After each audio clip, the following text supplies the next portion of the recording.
வணக்கம்.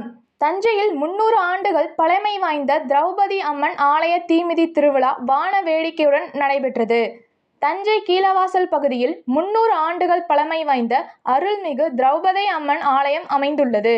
இந்த ஆலயத்தின் தீமிதி திருவிழா இரவு வெகு சிறப்பாக நடைபெற்றது. மலர்களால் அலங்கரிக்கப்பட்ட திரௌபதி அம்மன் வீதி உலாவாக வந்து வடவாறு கரையில் எழுந்தருளி பக்தர்களுக்கு காட்சியளித்த போது வான வேடிக்கை காதை பிளந்தது. தொடர்ந்து வடவாறு கரையை ஒட்டி அமைக்கப்பட்ட தீக்குண்டத்தில் கோவில் பூசாரி தீக்குண்டத்தில் இறங்க அவரை பின்தொடர்ந்து விரதம் இருந்த சிறியவர்கள் முதல் பெரியவர்கள் வரை தீக்குண்டத்தில் இறங்கி தங்கள் நேர்த்தி கடனை நிறைவேற்றி கொண்டனர். இவ்விழாவில் ஏராளமான பக்தர்கள் கலந்து கொண்டு அம்மனை வழிபட்டனர். நன்றி.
Không sạch dạ.